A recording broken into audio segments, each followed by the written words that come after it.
Good afternoon. আপোনালোকে কেদাৰনাথ কেনেকৈ আহিব লাগে অসমৰ পৰা ইয়াৰ বিষয়ে মই আপোনালোকক আজি ক'ম। আপোনালোকে গুৱাহাটীৰ পৰা ৰাজধানী এক্সপ্ৰেছ নহ'লে ব্ৰহ্মপুত্ৰ মিল উঠি গেদিলৈকে ৰাস্তা দি আহিব। আহি পেলাই উপৈদাত নামিব। উপৈদাৰ পৰা হৰিদ্বাৰলৈকে আহিব ট্ৰেইনত। হৰিদ্বাৰৰ পৰা সোণপিয়ালৈকে আহিব গাড়ী দি। সোণপিয়াৰ পৰা আৰু কেদাৰনাথলৈকে আপোনালোকে ইয়াত আহিব আৰু কেদাৰনাথত আপোনাৰ মন্দিৰ চাব পাৰিব। কম খৰচতে আপোনালোকে ইয়াৰ পৰা চাব পাৰে।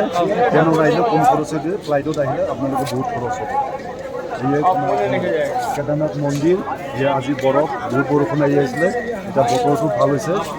বৰফ পূৰা লাগি আছে।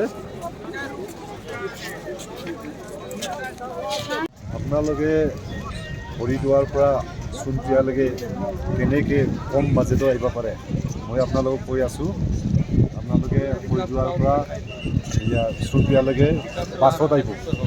বাছত আহিলে আপোনাৰ 600 টকা ভাড়া ল'ব। জেনেৰেলি পাব্লিক বাছত আহিলে 600 টকা লয়। আকৌ সোণপিয়াৰ পৰা আপোনাৰ জিপচি পাব গৌৰীকুণ্ডলৈকে। গৌৰীকুণ্ডলৈকে জিপচি পাব।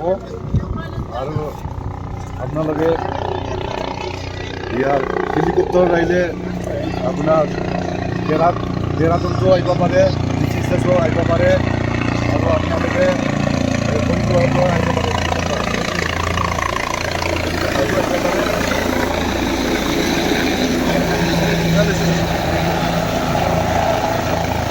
সোণপিয়াৰ পৰা আপোনালোকে গৌৰীকুণ্ডলৈকে সৰু গাড়ী দি আহিলে জিপচি গাড়ী পাব, যেনেকৈ বলেৰ', চুমু আৰু আপোনাৰ চাফাৰী গাড়ী পাব।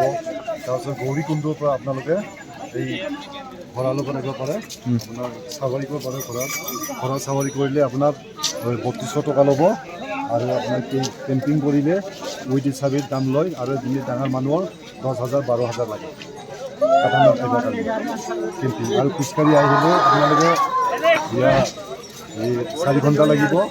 আৰু যদি ঘোঁৰা গাড়ীত আহে 3 ঘণ্টা লাগিব আপোনালোকে। ইয়াত আহিবলৈ ইজি। আপোনালোকে পাৰিলে আহিব কেদাৰনাথ। অসমৰ পৰা অহাটো সময় মই চব গালৈ কেনেকৈ আহিব লাগে কম খৰচত। মই কোৱা মতে কম খৰচত আহিলে আপোনালোকে কেদাৰনাথ আহিব পাৰিব।